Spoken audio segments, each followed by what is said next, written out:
నమస్కారం. ఆలోచన అమృతానికి స్వాగతం. ఎమ్మెల్యేల పనితీరు మీద, అట్లాగే ఇన్ఛార్జి మంత్రుల పనితీరు మీద తెలంగాణ రాష్ట్ర ముఖ్యమంత్రి రేవంత్ రెడ్డి చాలా గరం వ్యాఖ్యలు చేశారు. మీరు తీరు మార్చుకోకపోతే మీకు వచ్చే ఎన్నికలు టికెట్ హుళక్కే రాదని, అట్లాగే ఇన్ఛార్జి మంత్రులను కూడా అవసరమైతే జిల్లాలు మారుస్తామని, వాళ్ళు కూడా పనిచేయకపోతే కష్టమని చెప్పి యాక్చువల్గా సమావేశం పెట్టిందేమో ఎస్ఐఆర్ మీద, స్పెషల్ ఇంటెన్సివ్ రిజర్వ్ ఓటర్ లిస్టుల దాని మీద మీటింగ్ పెట్టి అందరిని ఎమ్మెల్యేలను వీళ్ళ ఎమ్మెల్సీలు అందరూ పిలిచిన తర్వాత వాళ్ళతో మాట్లాడుతూ ఒక వార్నింగ్ ఇచ్చారు రేవంత్ రెడ్డి. మీరు గ్రామాలకు వెళ్తలేరు, ప్రజలతో మమేకం అయితే లేరు, కనుక మీరు పనితీరు మార్చుకోవాల్సిన అవసరం ఉంది. గ్రామాలకు వెళ్ళాలి, పని చేయాలి, అప్పుడు మాత్రమే మీకు వచ్చే ఎన్నికలు టికెట్లు ఉంటాయి, లేకపోతే మిమ్మల్ని మార్చేది ఖాయమే అని చెప్పి డైరెక్ట్గా హెచ్చరించారు. ఇప్పటికే 2.5 ఏళ్ళు అయిపోయింది ప్రభుత్వం వచ్చి, ఇంకా 2.5 ఏళ్ళు మిగిలింది. ఎన్నికలు కొంచెం ముందు అనుకుంటే 2 ఏళ్ళు మాత్రమే ఉన్నది మిగతా.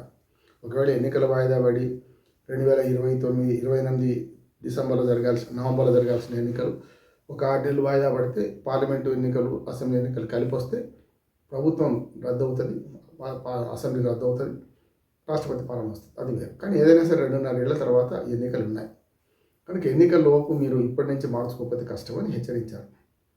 కానీ ఎవరి కష్టాలు వాళ్ళవి కదా.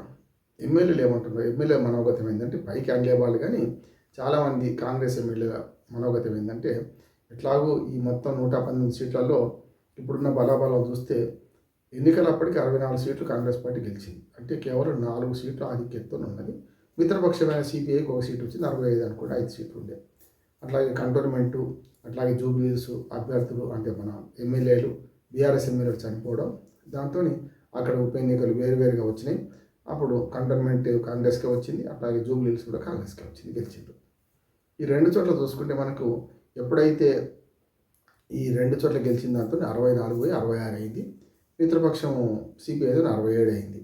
ఇవి కాకుండా మరొక 10 మంది ఫిరాయింపు ఎమ్మెల్యేలు వాళ్ళు కూడా మనకు కాంగ్రెస్ పక్షాన్ని ఉన్నామని చెప్తున్నారు, మద్దతు ఇస్తున్నారు. పైకి బీఆర్ఎస్ టెక్నికల్గా బీఆర్ఎస్ వాళ్ళని చెప్తున్నా కూడా వీళ్ళు ఇస్తున్నారు. సరే, వాళ్ళు టెక్నికల్గా కారు కనుక వాళ్ళని పక్కన పెడితే 67 సీట్లతో అయితే ఇప్పుడు వాళ్ళ మిత్రపక్షంతో కలుపుకొని కాంగ్రెస్ పార్టీకి బలం ఉన్నది. ఈ 66 మంది కాంగ్రెస్ వాళ్ళ మనోగతం ఒకసారి పరిశీలిస్తే ఈ హెచ్చరిక ఎవరికి చేయాలి? ఎమ్మెల్యేలను తిట్టడం, అసలు ప్రభుత్వం పనితీరు మార్చుకోవాలని కొందరు ఎమ్మెల్యేలు తిరగబడుతున్నారు. పైకి అనడం లేదు, కానీ లోపల వాళ్ళు రకంగా గుసగుసలు వినిపిస్తున్నాయి. ఎందుకంటే ఎమ్మెల్యేలు పనితీరు మార్చుకోండి, ఎమ్మెల్యేలు ఊళ్ళలోకి పోయిన అనుకోండి, నియోజకవర్గాలు పోతే ప్రజలు ఏమంటున్నారు? అయ్యా, మీరు రైతు డిక్లరేషన్ 5 హామీలు ఇచ్చారు, 6 గ్యారెంటీలు పక్కన పెడతాం. మొట్టమొదటి రైతు డిక్లరేషన్ వరంగల్కి ఇచ్చిన దానిలో మీరు రైతుల గురించి రైతు భరోసా అన్నారు, కౌలు రైతులకు 12,000 అన్నారు, అట్లాగే 18,000 అన్నారు, అట్లాగే మన రైతు కూలీలకు 12,000 అన్నారు సంవత్సరానికి. ఇవన్నీ ఏమైనాయి? రుణమాఫీ సగమే చేశారు కదా అని విమర్శలు వస్తున్నాయి. అట్లాగే 2,000 పెన్షన్ 4,000 చేస్తా అన్నారు. దాంతోపాటు మరి మహిళలకైతే స్కూటీ ఇస్తా అన్నారు, నెలకు 2,500 ఇస్తా అన్నారు. ఇట్లాంటివన్నీ కూడా ముందరకు వస్తున్నాయి. అట్లాగే కళ్యాణ లక్ష్మిలో తులం బంగారం ఇస్తా అన్నారు, ₹1,00,000 పోగా, ఇవన్నీ అన్నారు కదా అని మాట వస్తుంది. అట్లాగే డిక్లరేషన్, మనకు నిరుద్యోగ డిక్లరేషన్, అది సరోవర్ నగర్ సభ ద్వారా ప్రియాంక గాంధీ గారు అన్నాడు ₹4,000 నిరుద్యోగులకు పెన్షన్ ఇస్తామన్నారు, నిరుద్యోగ వృత్తి అన్నారు, నిరుద్యోగ వృత్తి ఇస్తా అన్నారు. అది ఎటుపోయింది? అట్లాగే 42% బీసీలకు రిజర్వేషన్ ఇస్తామని చెప్పి ఉద్యోగాల్లో, అట్లాగే ఇటు పక్కన మనకు అన్నిట్లో ఎన్నికల్లో కూడా ఇస్తామని చెప్పి కామారెడ్డి డిక్లరేషన్ అయింది, మరి దాని సంగతి ఏంటి అని ప్రజలు అడుగుతున్నారు. కనుక ఎమ్మెల్యేలు అక్కడికి పోతే భయం ఏంది? ఇప్పుడు ఇవన్నీ అడుగుతున్నారు వాళ్ళు. కనుక ఏ ముఖం పెట్టుకొని పోవాలి మేము?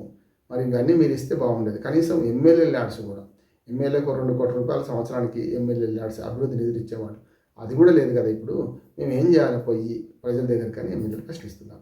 అందుకని ఇప్పుడు ఉల్టా ఏమైందంటే, ఉల్టా మన చోర్ కొత్వాల్ కౌడ్ అంటే అన్నట్టు ఇప్పుడు ఏమైంది? రేవంత్ రెడ్డి గారు వాళ్ళ మీద పెత్తనం చెలాయిస్తే ఉంటున్నాడు, మీ సంగతి ఏంటి చెప్పండి అంటున్నాడు. వీళ్ళందరూ ఎమ్మెల్యేలు ఏమంటున్నారంటే, అసలు మీ సంగతి ఏంటి? ప్రభుత్వం పనిచేస్తుందా లేదా? మీరు మనం ఇచ్చిన హామీలు ఏంటిది? వాళ్ళందరూ ప్రజలు అడుగుతున్నారు కదా, ఎట్లా పోవాలి, మేము ఏం చేయాలి అన్నమాట వీళ్ళు అంటున్నారు. ఇద్దరి మధ్యన ఏంటంటే, వాళ్ళు ఎమ్మెల్యేలు చెప్పేది వాస్తవమే కదా. ఇంకోటి ఏంటంటే, స్థానిక ప్రభుత్వాల ఎన్నికల్లో మనం గెలిచినాం, పంచాయతీ ఎన్నికలు గెలిచినాం, మున్సిపాలిటీ ఎన్నికలు గెలిచినాం కదా, మీకు ఏం తక్కువైంది పొండి అంటున్నారు. ఎప్పుడు కూడా ప్రజలు ఏం చేస్తారంటే, ఈ స్థానిక ప్రభుత్వాల ఎన్నికల్లో సాధ్యమైనంత వరకు ప్రభుత్వానికి అధికార పార్టీకే ప్లస్ ఉంటుంది. గతంలో చూసాం కదా, 2023 వరకు కూడా 2020 నుంచి 23 వరకు జరిగిన ప్రతి ఎన్నికలు కూడా అప్పుడు బీఆర్ఎస్ పార్టీ గెలిచింది స్థానిక ప్రభుత్వాలలో. ఉప ఎన్నికలు వస్తే కూడా సరే 2 ఓడిపోయినా 2 గెలిచింది కదా. అట్లా చూసుకుంటే మరి 2023 అసెంబ్లీ ఎన్నికలు ఓడగొట్టారు కదా వాళ్ళకి. ఇప్పుడు కూడా దీనికి ఏమంటున్నానంటే కాలంబు రాగానే కాటేసి తీరుతామని కాళోజీ నారాయణరావు గారు అన్నట్టు 2028, 29 వచ్చే అసెంబ్లీ ఎన్నికలు ప్రజలు చూస్తారు, కానీ ఈ ప్రభుత్వాలు మారని ఎన్నికల్లో ఎందుకు చూస్తారనే మాట వచ్చింది. ఉప ఎన్నికల్లో కూడా ప్రభుత్వంలో రాష్ట్రంలో ఎవరుంటే వాళ్ళకి ఆ పార్టీకి అధికారం వస్తుంది, ఆ పార్టీకి ఎమ్మెల్యే అభ్యర్థి గెలుస్తాడు.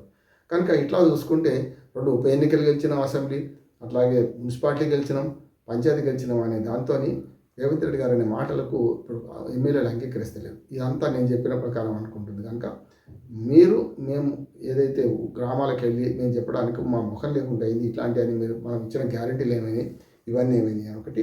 రెండోది ఏదైనా కొత్త పని మొదలుపెట్టినామా అనే మాట కూడా ఎమ్మెల్యేలు అడుగుతున్నారు. ఉదాహరణకు మూసీ ప్రక్షాళన అంటున్నారు, దానికి అతిగతి లేదు. చూస్తున్నాం, మొన్ననే ఏదో గాంధీ సరోవర్ ప్రాజెక్టుకు ఒక 250 ఎకరాల భూమి కేంద్ర ప్రభుత్వం రాష్ట్ర ప్రభుత్వానికి మార్చడానికి అంగీకరించింది. దానికి బదులు ఇంకొక దగ్గర భూమి తీసుకొని అట్లానే మరి ఫ్యూచర్ సిటీ ఎక్కడిదక్కడనే ఉన్నది. మరి ఇవన్నీ ఉంటే మేము ఎట్లా పోయి ప్రజలను అడగాలి, ప్రజల దగ్గర పోయి ఏం చెప్పుకోవాలి, కనీసం అభివృద్ధిలో భాగస్వామ్యం కావడం తర్వాత ₹1 నిధి లేకుండా మేము ఏం చేయాలని ఎమ్మెల్యేలు వాపోతున్నారు. కనుక దీని అవకాశాన్ని తీసుకొని ఇప్పుడు ప్రతిపక్షాలు ఏమంటున్నాయి అంటే అసలు మందలించాల్సింది ఎమ్మెల్యేలు కాదు, క్యాబినెట్ మన సమిష్టి బాధ్యత కదా, మంత్రులను కూడా మారుస్తున్నారు ఇన్ఛార్జి మంత్రులు. కనుక మరి మంత్రులు ముఖ్యమంత్రి కలిసి ఆలోచన చేసి మనం ఇచ్చిన హామీలు ఏంటి, మన మేనిఫెస్టో ఏంది, ఇప్పటిదాకా చేసింది ఏంది, ఈ 2.5 ఏళ్ళు జరిగే అభివృద్ధి ఏంది, ఈ విషయంలో చెప్పడానికి వాళ్ళకి మాటలు ఇవ్వడానికైతే కొంతవరకు సరుకైతే సమకూర్చాలి కదా, అది లేకపోతే ఎట్లా పోవాలని వాళ్ళు అడుగుతున్నారు. ఈ మొత్తం మీద హెచ్చరిక ఎమ్మెల్యేలకు ఆయన ఇస్తే ఎమ్మెల్యేలు పరోక్షంగా రాష్ట్ర ప్రభుత్వానికి మనకు క్యాబినెట్కు హెచ్చరిక ఇస్తున్నారా అన్న మాట వస్తుంది. కనుక 2029లో టికెట్ రావడం రాకపోవడం దేవుడెరుగు, కానీ ఇప్పుడు ఈ 2.5 ఏళ్ళు ప్రజలకు ఎట్లా ముఖం చూపించాలి, ఏ రకంగా హామీలు నెరవేర్చామని చెప్పుకోవాలి అనే మాట వస్తుంది. కనుక ఇంకా జడ్పీటీసీ ఎంపీటీసీ ఎన్నికలు పూర్తి కాలే, ఇంకా అవి ఉన్నాయి, ముందు ముసళ్ళ పండుగ, ఇవన్నీ పెట్టుకొని మేము ఇవాళ ఎమ్మెల్యేలుగా ఉన్నా కూడా నామకే వస్తే ఎమ్మెల్యేలుగా ఉన్నాం అనుకుంటారు. అయితే రేవంత్ రెడ్డి గారు హెచ్చరించిన దానికి కొంత వాస్తవం ఉన్నది. ఏమైతే వీళ్ళు అసలు పని విడిచిపెట్టి కమిషన్లు ఎవరికి వాళ్ళు దండుకుంటున్నారని, పరివలు చేసుకుంటున్నారని, రాష్ట్ర ప్రభుత్వాన్ని అడ్డం పెట్టుకొని ఎమ్మెల్యేలు అందరూ కూడా భూమి కబ్జాలు లేకుంటే రకరకాల ఏదో ఇతరత్ర రియల్ ఎస్టేట్లో ఏదో మొత్తం మీద తమ పలుకుబడిని ఉపయోగించుకొని డబ్బులు సంపాదించుకుంటున్నారనే మాట రేవంత్ రెడ్డి గారు నర్మగర్భంగా చెప్పారు. మీ సంపాదన మీ సంగతి చూసుకుంటే కాదు, ప్రభుత్వం ఏర్పడ్డది, మరి దీన్ని మళ్ళీ కొనసాగించాలంటే 2028, 29లో మనం గెలవాలంటే అవసరమైన చర్యలు తీసుకోవాలి, అవసరమైన పని చేయాలని చెప్పి హెచ్చరించడం కరెక్ట్. ఒక ముఖ్యమంత్రిగా రాష్ట్ర కాంగ్రెస్ నడిపే అధ్యక్షుడు ఉన్నా కూడా ఒక ముఖ్యమంత్రిగా తనకు కూడా బాధ్యత ఉంది. కనుక మరి రేపు పొద్దున గెలవాలంటే మీరు ప్రభుత్వంలో ఉన్నారు కనుక, ప్రభుత్వం భాగస్వామి కనుక మీరు ఖచ్చితంగా పనిచేయాలనుకోవడం మంచిదే. కానీ వాళ్ళు అడిగే ప్రశ్నలకు కూడా మరి ముఖ్యమంత్రి రేవంత్ రెడ్డి గారు జవాబు చెప్పాల్సిన అవసరం ఉందని ఎమ్మెల్యేలు అంటున్నారు. పరస్పరం ఇద్దరి మధ్యన సంబరపడుతుంది ఎవరంటే ప్రతిపక్షాలు. ఎట్లాగో వాళ్ళు విఫలం అయితే మేము వస్తాం కదా అని బీఆర్ఎస్ అనుకుంటుంది.